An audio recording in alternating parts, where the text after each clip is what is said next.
Bienvenue sur le podcast des initiés. Aujourd'hui, on accueille Jules. Merci de m'inviter. Bonjour Jules, Bonjour. j'espère que tu vas bien. Ouais, en forme, pas mal de projets en ce moment, du coup, je suis très en forme. Bah écoute, je vais te proposer de te présenter, de parler de ton histoire, ton parcours et on poursuivra après la conversation. Ça marche. Du coup, moi, c'est Jules Bécouty. Je suis artiste peintre. Je fais principalement du figuratif. Je fais la peinture depuis l'âge de 7 ans et je me suis lancé à plein temps il y a à peu près 3 ans. Et depuis, j'ai enchaîné pas mal d'expos avec pas mal de partenariats avec des galeries ou autres. Et est-ce que du coup ce parcours d'artiste, il a été inné dès le départ? Non, pas forcément, parce qu'en fait, au départ, c'était plus une passion. Quand j'étais petit, en fait, j'ai dessiné beaucoup. J'ai commencé par le dessin. Et mes parents, en fait, ils ont vu que je dessinais tout le temps en cours. Ils m'ont inscrit dans les beaux-arts, les ateliers de beaux-arts de Paris. Et du coup, j'ai commencé la peinture à ce moment-là. Alors, entre passion et métier, le changement s'est vraiment opéré il y a 3 ans, où j'ai commencé vraiment à réfléchir à ce que je voulais faire dans ma vie, au sens que je veux dans ma vie. Et je me suis lancé en plein temps. Je me suis dit, en fait, si j'aime j'aime faire ça, bah, mieux vaut que je me lance à plein temps, quoi. Ouais, donc du coup ça a été vraiment le déclic il y a à peu près 3 ans où tu te Exactement. dis avoir un statut artiste-auteur. Alors, en fait, il faut savoir qu'au départ, j'étais consultant. Mes parents, en fait, quand j'étais petit, en fait, ils considéraient pas le métier d'artiste comme un vrai métier. Du coup, j'ai dû faire des études comme tout le monde. Je travaillais en conseil pendant 3 ans et c'est vraiment le confinement, en fait, qui a été révélateur pour moi. Puisqu'en fait, j'ai un peu arrêté de travailler, je me suis consacré pas mal à la peinture et après le confinement, j'ai eu quelques rencontres et finalement qui ont déclenché en moi le besoin de se mettre à plein temps et c'est comme ça que je suis devenu un artiste et j'ai commencé à exposer aussi par la suite. Le fait de commencer vraiment à partir de ce moment-là, est-ce que tu as tout de suite rencontré peut-être des difficultés à vouloir exposer ou comment ça s'est passé aussi cette partie? Alors en fait, ça a été assez naturel. Au départ, en fait, je faisais des cours de peinture. On va dire que c'était une rencontre. En fait, j'avais un mentor, un professeur d'art, en fait, qui m'a beaucoup challengé. Alors, il faut savoir que moi, j'ai toujours eu des professeurs d'art qui sont très axés sur le dessin et la technique. Et en fait, j'ai eu un professeur d'art, en fait, qui était plus axé sur le ressenti, sur la démarche, sur les harmonies. Et en fait, il m'a assez challengé sur pourquoi je fais ce que je fais. Et c'est à force de discuter avec lui, à force de parler avec lui, en fait, que j'ai vraiment trouvé ma voie artistique. Du coup, avant, c'était vraiment une passion et pas vraiment d'intention derrière. C'est vraiment, j'adorais peindre, j'adorais dessiner, du coup je dessinais, je peignais et en fait, grâce à cette rencontre avec mon mentor, en fait, j'ai donné une autre dimension, en fait, à mon travail et c'est vraiment là où j'ai commencé vraiment, on va dire, à embrasser, en fait, le rôle, on va dire, d'artiste. Vraiment, je peignais mais il y a pas vraiment une intention, une volonté et j'ai commencé vraiment à me questionner sur pourquoi je fais ce que je fais, qu'est-ce que je recherche dans mon travail. J'étais très technique à l'époque et j'ai commencé à être plutôt dans la démarche où qu'est-ce que je veux donner comme émotion aux personnes qui regardent mon tableau, quelles sont les harmonies que je veux travailler, comment les couleurs vont refléter sur ce que je ressens quand je regarde le tableau. Et on va dire la transition s'est vraiment faite là. Et après la partie exposition, c'est beaucoup de rencontres. Du coup, il y a vraiment cette partie artistique qu'il faut se trouver. Et après, tu as une partie plutôt parcours artistique. Du coup, c'est vraiment 2 choses différentes. Tu as vraiment la pratique artistique qui est très solitaire, qui est individuelle. Après, tu as le parcours artistique où là, effectivement, c'est des rencontres que tu fais avec des gens. C'est des échanges assez enrichissants. Et au fur et à mesure, j'ai rencontré des gens qui m'ont présenté à d'autres personnes. Et c'est là que j'ai commencé à faire des expositions. Ouais, il y a vraiment eu ce côté très différent justement du coup que tu mets en Oui, avant. effectivement, c'est vraiment quelque chose que les gens, ils font pas forcément la distinction entre les 2, hein. Tu as la démarche artistique où tu es au studio, où tu travailles, c'est très solitaire, où tu vas essayer de donner vraiment une dimension à ton travail, tu vas réfléchir qu'est-ce que tu veux parler, les sujets que tu veux évoquer. Et après, tu as un parcours où vraiment, il faut pas être tout seul, il faut vraiment engager les gens dans la discussion. Du coup, en fait, l'art, c'est un peu une discussion, en fait. Du coup, tu discutes avec des gens et le but, en fait, c'est de ramener des gens, en fait, dans la discussion. Au début, il y a peu de personnes avec qui tu discutes et avec le temps, en fait, ton travail, c'est vraiment de ramener les gens autour de la table, de discuter avec eux, Ouais. de créer des échanges et c'est comme ça qu'en fait, que tu commences à avoir un peu d'impact, on va dire. Et justement aussi de partager du coup ce que tu fais Bien sûr, avec les autres et de pouvoir en parler et pourquoi tu fais totalement, ça. bien sûr. C'est vraiment ça, moi, au départ, quand j'ai commencé à peindre, le but, c'est vraiment d'associer l'idée de beauté à la couleur noire. Dans mon travail, il y a énormément tous les personnages sont noirs, en fait et il y a vraiment cette idée de base, en fait, c'est me dire, en fait, qu'on n'est pas souvent associé à l'idée de beauté. Mhm. Qu'est-ce que tu peux faire? Qu'est-ce que tu peux apporter comme solution? Il y a 2 types d'artistes. Il y a des artistes qui vont se focaliser sur le problème, qui vont essayer de montrer un problème. Il y a des artistes qui vont essayer de se focaliser sur la solution. Qu'est-ce qu'on peut faire face à ce problème-là? Et du coup, moi, j'ai pris le 2e chemin, entre guillemets, il y a un problème et la solution, c'était vraiment de associer l'idée de beauté à la couleur noire et j'ai commencé à exposer, expliquer aux gens, pourquoi je fais ça. J'ai commencé à m'inspirer de ma famille, de mes proches, des quartiers où j'ai grandi en France, parler, des personnes qui vivent dans ce quartier-là. Du coup, en fait, tu démarres une discussion et en fait, le but après, c'est de ramener les gens avec toi dans ta discussion. Qui s'intéresse justement à cette thématique du coup que tu abordes. Bien sûr, après, il y a plusieurs. Alors, au niveau des conséquences, il y en a plusieurs. Ça peut être, par exemple, pour les gens qui vivent dans ces quartiers populaires, ça peut être de créer un sentiment d'empowerment. Quand ils voient les tableaux avec des personnages de couleur noire, ils vont sentir vraiment le fait qu'ils peuvent réussir malgré le fait qu'ils vivent dans ces quartiers-là. Ça peut être pour les personnes extérieures, se connecter à la dimension humaine des personnes. Parce qu'en fait, moi, je focalise mon travail sur l'humain. Malgré ta couleur de peau, en fait, on est tous humains, on a tous des émotions. Ça peut être créer un sentiment d'awareness, un peu briser les stéréotypes qu'on a sur les personnes de ce quartier-là. En fait, il y a énormément de conséquences. En fonction également des gens, ça peut changer. Ouais. Ouais, du public qui.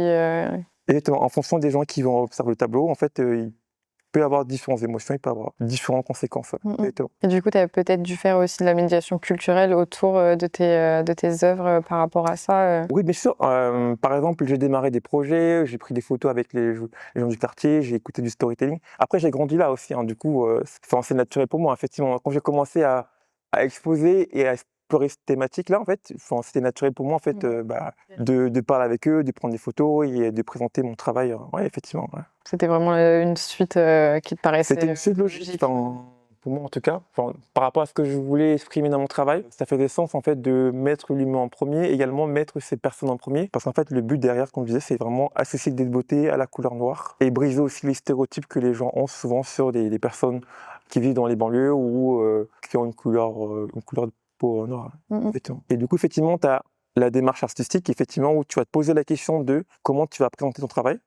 Comment les gens vont le recevoir, qu'est-ce que tu veux mettre en premier dans le travail, est-ce qu'il y a des objets que tu veux intégrer dans le travail, qu'est-ce que ça représente pour toi ou pour les personnes.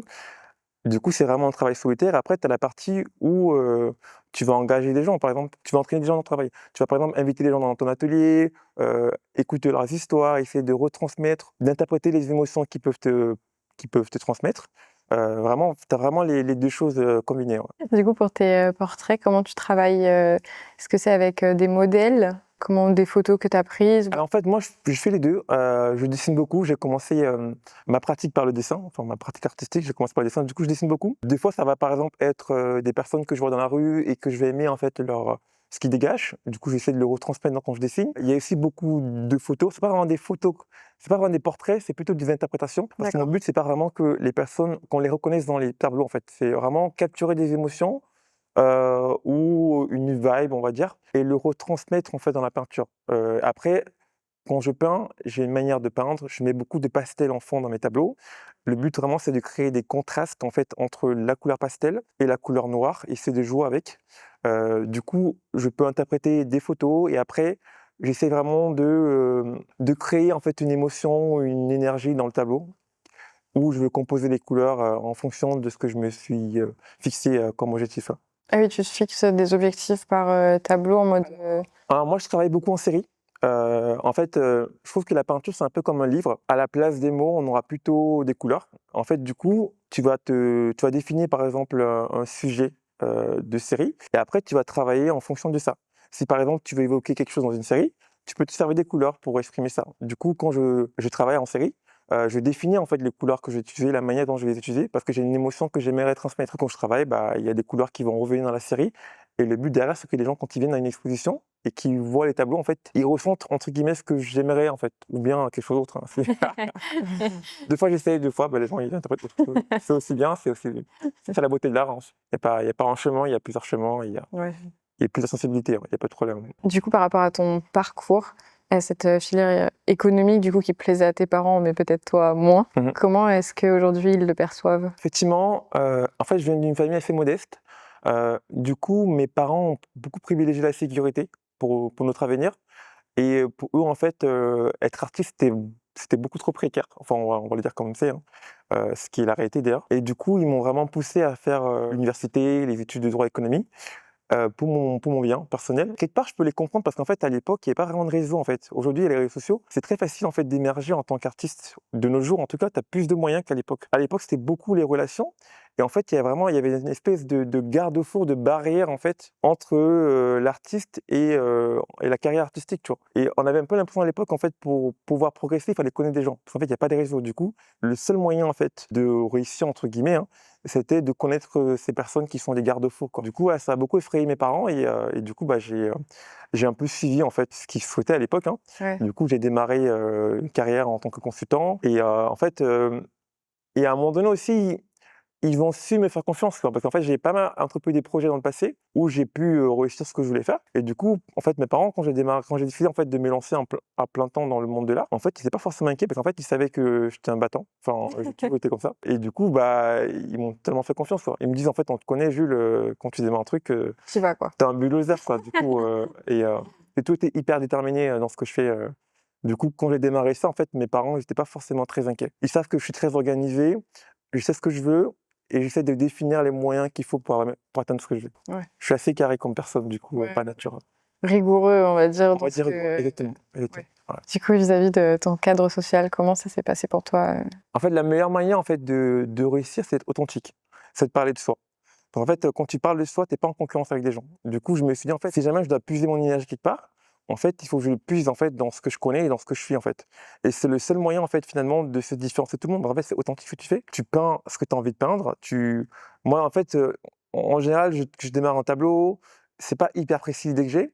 À un moment donné, dans le tableau, en fait, je me dis: «Ah, je suis connecté à mon tableau, je suis connecté à ce que je fais» et je m'arrête là. Je me dis: «Là, c'est terminé», tu vois? Le fait que je sois connecté à ce que moi je fais, en fait, les gens, en fait, quand ils regardent le tableau, ils ressentent ça, en fait, comme énergie et en fait, c'est la beauté de l'art, c'est qu'en fait, quand tu fais de l'art, en fait, tu peux mettre une émotion dans quelque chose. La personne, quand il va ressentir ça ou écouter ou voir, ça peut être de la musique, en fait, ça va se ressentir, en fait. Du coup, ça sont des artistes, qui ont ils vont vivre des moments difficiles dans leur vie, ils vont chanter, leur rupture et cetera et les gens vont écouter cette musique, ils vont vraiment ressentir toute l'émotion que la personne a, quoi. Parce qu'en fait, ça vient du cœur et c'est très personnel. Du coup, voilà, moi, je me suis dit, en fait, on va se faire kiffer, on va faire vraiment un truc, qu'on aime, enfin et c'est vraiment de se rapprocher le maximum possible de ce qu'on ressent, mais c'est vraiment un travail aussi d'introspection, en mode, vraiment qu'est-ce que j'ai envie de faire? Comment j'aimerais le diffuser le message? Hem, c'est un travail au quotidien. Beaucoup de temps à regarder ce que tu fais, à s'interroger et c'est ouais, c'est la beauté, ouais.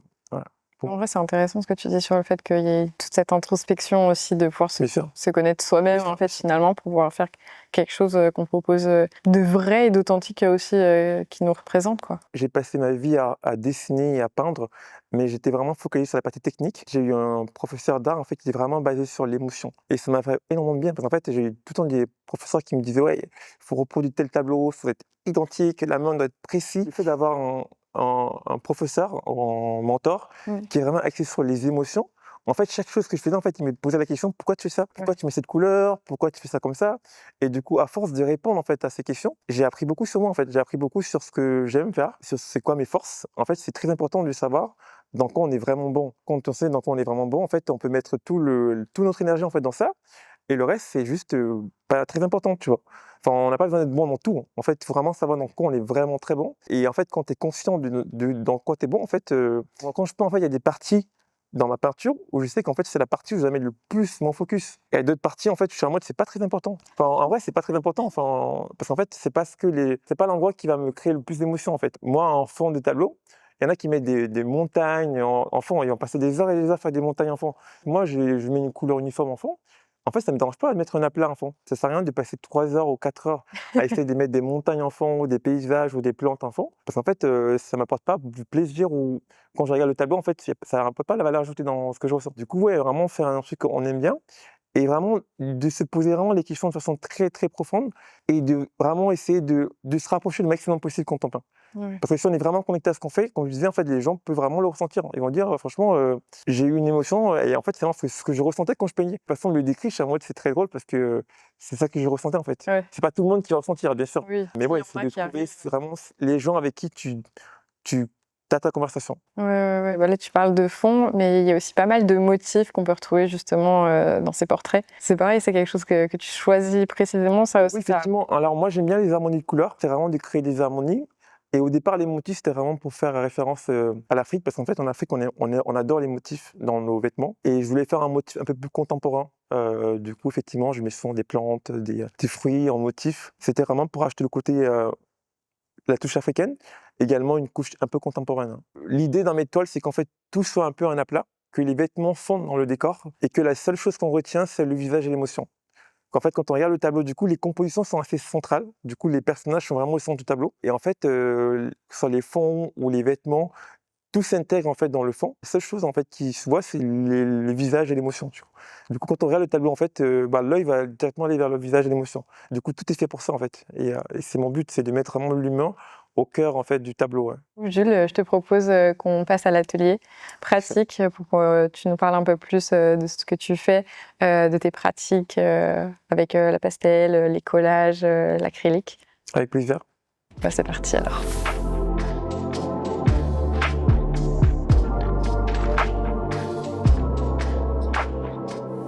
Bon bah Jules, du coup, je te propose qu'on commence la partie atelier. Avec plaisir. Du coup, qu'on parle un peu plus des représentations que tu as au niveau de tes œuvres, qu'on approfondisse le sujet et après peut-être parler aussi un peu plus en détail des motifs que tu utilises au sein de tes tableaux. Avec plaisir.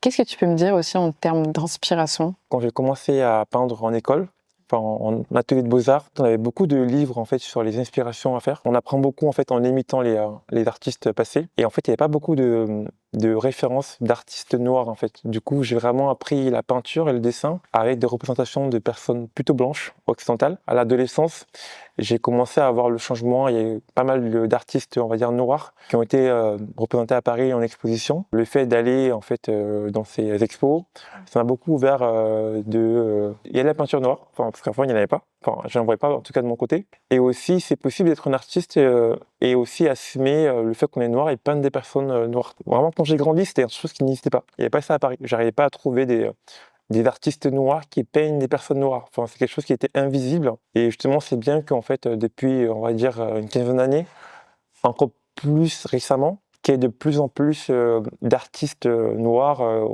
qui sont représentés en musée ou en galerie. Du coup, effectivement, à l'âge de 18 ans, il y a des artistes qui m'ont beaucoup inspiré. Il y a Kerry James Marshall, qui est un très très grand artiste américain. Kenny Wiley également, qui ont eu une influence beaucoup sur ma vie, parce qu'en fait, c'est des personnes en fait, vraiment qui ont pour but de représenter le quotidien des personnes noires. Du coup, c'est vraiment très visible dans leur tableau et de parler entre guillemets de l'expérience noire en fait qui était invisible avant. Ça m'a beaucoup inspiré aussi. Ça m'a aussi montré que en fait, on peut aussi assumer qui on est et aussi en vivre quoi. Ouais. Je vais te proposer qu'on passe à la partie motifs. Bien sûr. Du coup, est-ce qu'il y a des motifs qui sont repris dans ce que tu fais déjà, des motifs géométriques ou comment est-ce que tu travailles? Alors moi, le motif, en fait, il n'y a pas vraiment d'intention bien particulière. J'ai pas vraiment d'idée au départ et j'essaie vraiment de créer un motif qui me parle au moment présent. Pas une intention particulière ou de signification particulière à un motif en particulier. J'essaie vraiment de trouver en fait une espèce de nuance, afin que le tableau en fait se marie, quoi. Du coup, on peut s'amuser à faire des tests. Est-ce qu'il y a une couleur en ce moment sur laquelle tu travailles sur tes collections qu'on peut essayer de reprendre pour faire des tests de motifs Alors en ce moment, je travaille beaucoup sur du jaune pastel et du vert pastel. Ok, j'ai pas pris la bonne couleur. J'essaie de trouver des motifs qui vont marier justement, qui vont se marier avec les deux. Avec ces deux couleurs. Tu te restreins pas par rapport à la couleur? Non, franchement, comme je disais, en fait, je me focalise vraiment sur la partie humain. Ok. Du coup, tout le reste, c'est vraiment du fun. Ok. Et après, vraiment sur l'expression du visage, Ouais, c'est ça qui beaucoup te... plus sérieux quand je travaille. Ouais. Ça doit rester très léger. Hein. Comme je disais, en fait, tout se marie au fond. Les vêtements se marient au fond, le motif se marie avec le fond. Du coup, je garde l'unité et la flexibilité qu'il faut. Et sur la partie, on va dire, corps et jeu de couleurs, je suis beaucoup plus sérieux. Mais c'est intéressant justement de traiter cette notion de motif et de répétition dans le tableau où il y a forcément ce regard. Autour, il y a toute une partie qui est hyper détaillée. Vraiment un contraste, on va dire, avec du coup l'aplat. Effectivement. Et aussi, c'est bien parce que en fait, j'aime bien jouer avec les contrastes. Des fois, ça peut être le fond et la couleur noire. Du coup, fond pastel, couleur noire. Des fois, ça peut être également les motifs. En fait, l'avantage, que ça peut être très structuré. En fait, je fais ce que je veux, mais en fait, tu as une manière de les mettre sur le t-shirt. Du coup, il faut garder les espaces entre chaque motif. Ouais. Si c'est mal fait, ça peut faire trop.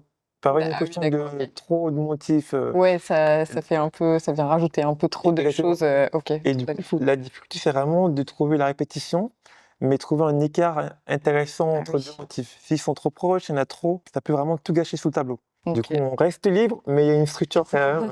On garde quand même une structure Il y a organisée. quand même une structure. J'aime bien l'harmonie, hein, c'est ma valeur principale. Non, mais après, c'est important, effectivement, quand tu gardes ces thématiques-là et que vraiment tu t'y tiens ou que ça fonctionne un peu comme une contrainte. Alors en fait, pas forcément comme une contrainte, parce que quand je regarde mon tableau, c'est de ressentir une forme de douceur et de calme. Enfin, Ah ça, oui. c'est ce que j'aimerais ressentir comme émotion. Après, je me dis, qu'est-ce que je fais pour avoir ces ingrédients, tu vois. Je sais à quoi le plat va ressembler. Ouais. Maintenant, je dois composer les ingrédients. Et du coup, des fois, on a des épices qu'on aime par rapport aux autres. Du Oui. coup, le motif, c'est l'un des épices que j'aimais beaucoup dans ma cuisine, on va dire. Si tu mets trop, bah, en fait, le plat va pas forcément être très bon. Du coup, bah, j'essaye de trouver la bonne dose, comme je disais, pas trop en mettre, sinon ça va perturber l'œil. Ouais. Ça permet aussi de garder cette créativité-là aussi, d'apporter aussi un nouveau regard sur sa pratique. Et comme je disais, je trouve que c'est intéressant aussi de connaître ses forces. Parce qu'en fait, je pense que l'erreur que, en tout cas, je faisais à l'époque, c'est qu'en fait, on essaie d'être bon dans tout, en fait. Ouais. Et en fait, au bout d'un moment, en fait, tu te dis, en fait, mieux vaut être bon dans certains trucs et le reste, bah, juste kiffer et pas se prendre la tête, Mm. que d'essayer d'être bon dans tout, parce que tu seras jamais bon dans tout.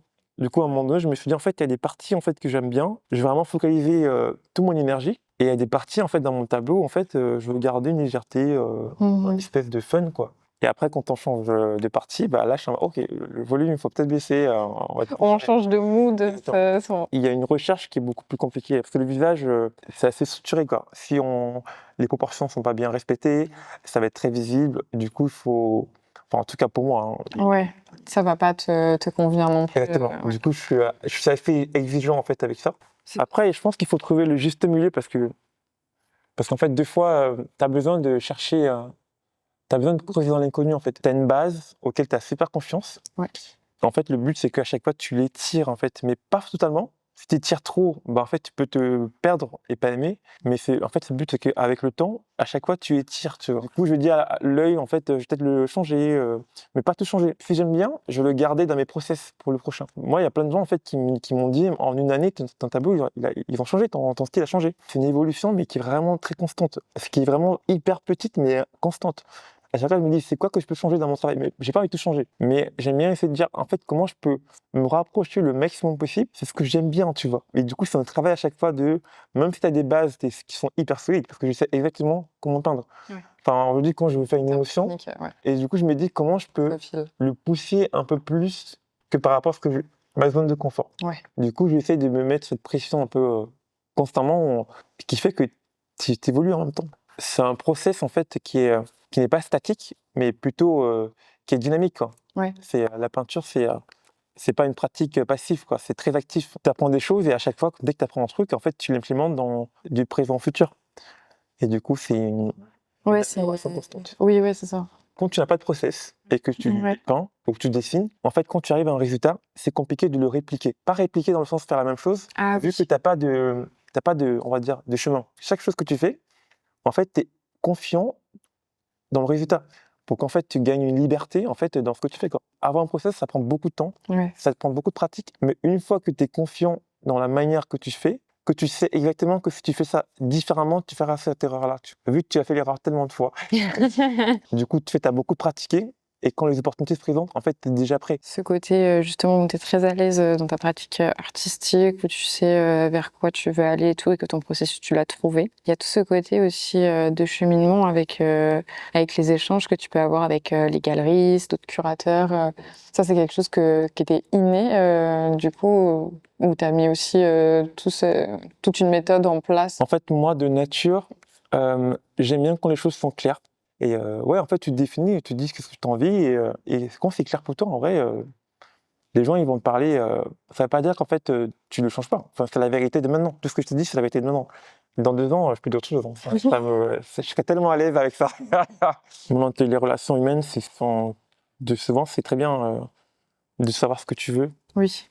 Et tu gagnes du temps des fois. Il y a un monde d'artistes en fait qui prennent tous les projets qui les viennent parce qu'en fait ils manquent d'opportunités. Forcément, tu penses que toutes les opportunités sont bonnes. En fait, quand tu définis vraiment ce que tu veux, en fait, ça te permet vraiment de dire non à tous les projets qui ne vont pas dans ce que tu veux. Ouais. Au moins, l'avantage c'est que bah, tu gagnes du temps, quoi. Ouais, bah oui.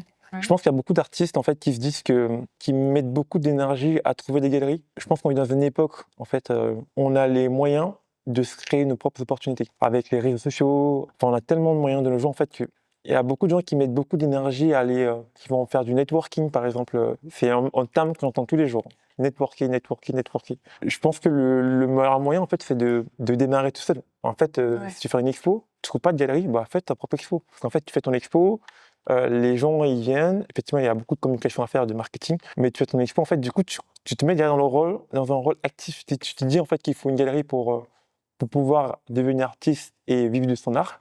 En fait c'est très frustrant, parce qu'en fait tu te retires les moyens de faire ce que tu veux, et tu mets ton destin dans les mains d'une autre personne. Et c'est super frustrant, donc en fait quand t'as pas de résultat, en fait tu te dis que c'est pas ta faute. Du coup le meilleur moyen c'est vraiment démarrer, et de pas mettre son destin dans les mains d'une autre personne. Ça marchera pas comme tu veux au départ, mais tu vas apprendre. Tu vas prendre des infos de tes échecs qui vont te conduire finalement à autre chose. Tu n'auras pas forcément ce que tu veux dès le premier coup comme tu voulais, mais si tu es assez ouvert, en fait, tu vas avoir des opportunités que tu n'avais pas quand tu étais passif. Et du coup, les infos que tu vas capter lors de ces expériences-là, qui peuvent être ratées entre guillemets, hein, vont t'entraîner vers la prochaine opportunité, que tu vas dire finalement je voulais ça, et j'ai pas eu ça, mais en faisant ça j'ai appris qu'en fait il y a un truc B, et le truc B en fait ça me procure tant de plaisir, vraiment y croire, et rester concentré sur ce qui est autour de nous. Parce que des fois il y a les infos qui vont venir vers toi, tu comprends ce que tes forces, on parlait de forces et faiblesses, etc. Il faut être hyper éveillé pour comprendre tout ça, et c'est quelque chose qui est actif et pas passif. Ok. Être dans l'action. Ça fait une bonne transition du coup pour aller et finir le podcast avec la partie 3. Ouais, c'était très fun avec les ananas, j'ai pris beaucoup de plaisir.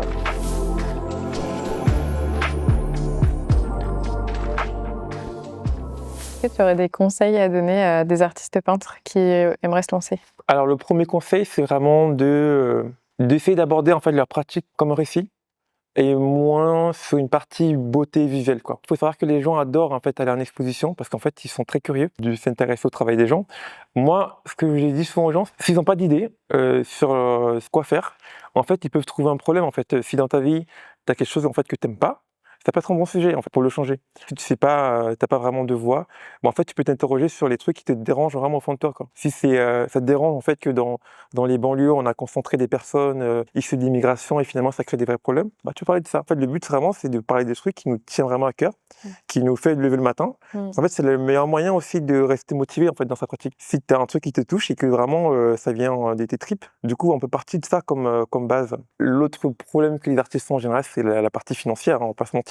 Ouais. Et je pense que les gens sont souvent très timides en fait sur la question financière. En fait, je trouve que quand tu es artiste, l'argent c'est super important. Franchement, c'est plus important que d'autres pratiques. Quand on démarre son parcours artistique, en fait, on doit financer énormément de choses, on doit s'autofinancer dans plein de choses. Il faut vraiment se poser la question de comment tu vas pouvoir tenir cela à très court terme, quoi. Ouais. Moi, j'en rappelle très bien à une époque quand j'ai démarré, en fait, il y a genre il y a 2 ans et demi, hein, enfin, c'était pas évident, tu vois. Il faut vraiment que tu sois ça assumé.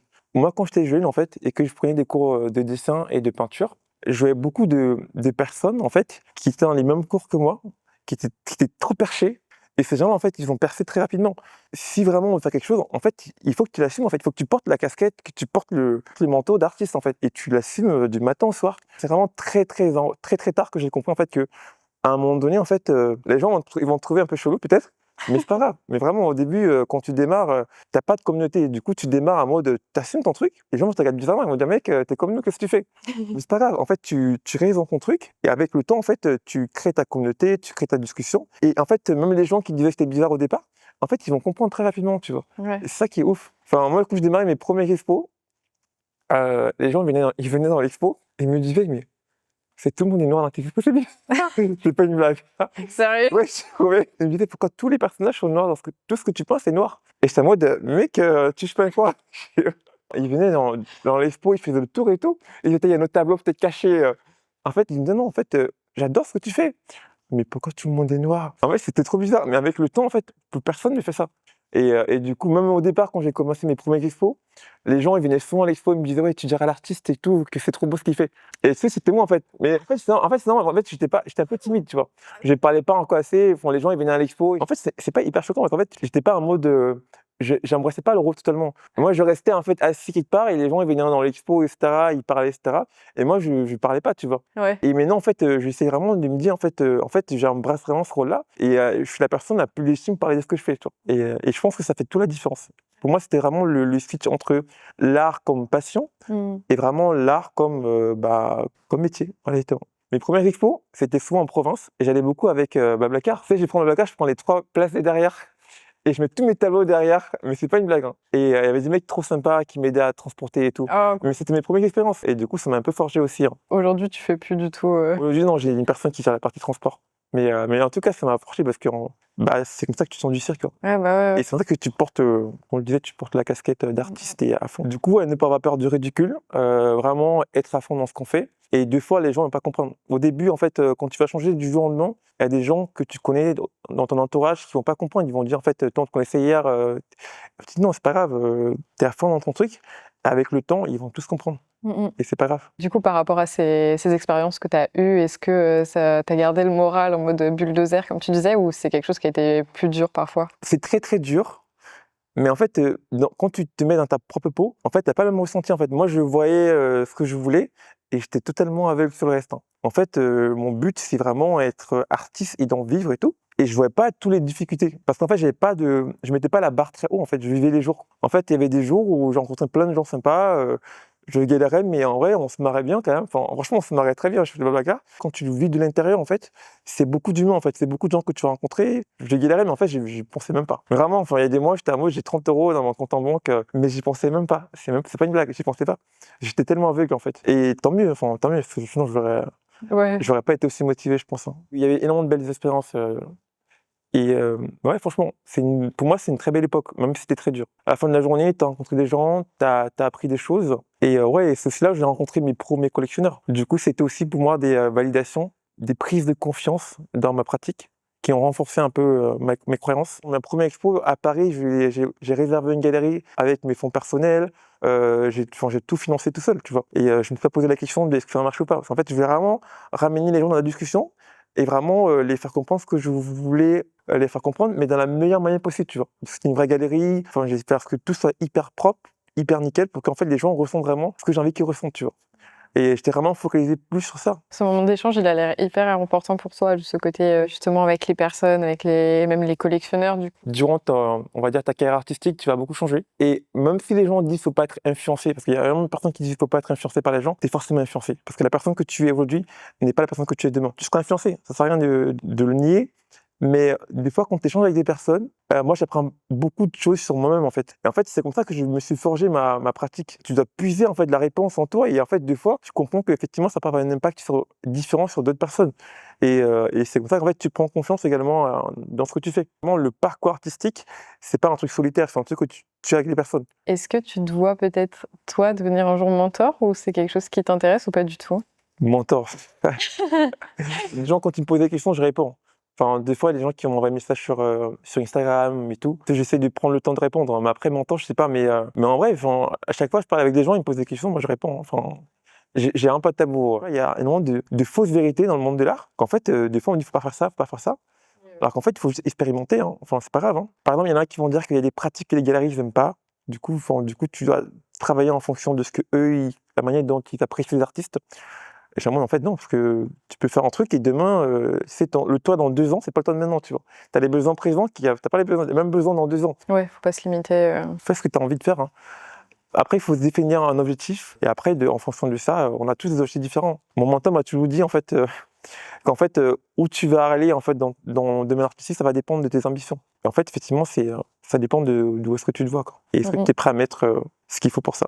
Ouais. Tu as des projets futurs, toi, que tu as envie de mettre en place ou qui sont en cours en ce moment? En ce moment, j'ai 2 séries de peintures. Première série que je traite sur la question du genre. En fait, peindre des petits garçons habillés en petites filles et peindre des petites filles habillées en petits garçons. C'est un peu pour challenger en fait les stéréotypes qu'on inculque aux enfants dès l'enfance. Par exemple, les garçons ne doivent pas avoir du rose. Challenger un peu les stéréotypes qu'on a sur l'éducation, etc. Et j'ai une deuxième série en fait que je continue, hein, sur la masculinité, où le but en fait c'est un peu de challenger les stéréotypes qu'on a, particulièrement les hommes de couleur noire. On dit souvent qu'ils doivent être forts, macho-dominants. Et du coup, j'essaie de peindre en fait des hommes qui expriment leurs émotions. Ça peut être de la tendresse, ça peut être des hommes qui s'occupent de leurs enfants, ça peut être de la fragilité ou de la résilience. Vraiment, c'est présenter une vision plus complexe de la masculinité. Du coup, des hommes qui vont vraiment embrasser leurs sentiments, leurs émotions, tout en restant homme. Après, pour la partie exposition, c'est un cours, on en discute. Du coup, il faut me suivre pour avoir tous les infos. Et du coup, ton nom sur Instagram, c'est? C'est Jules-Bekouti, B-E-K-U-T-I. Bah, ça me semble pas mal pour conclure là-dessus et finir le podcast. Merci de m'avoir invité en tout cas. C'est un plaisir. Merci à toi. Merci à vous. Merci d'avoir regardé les épisodes des Initiés. Abonnez-vous au compte de Jules, qui est Jules-Bikuti. Et abonnez-vous à la page YouTube des Initiés. Merci d'avoir regardé. À très bientôt.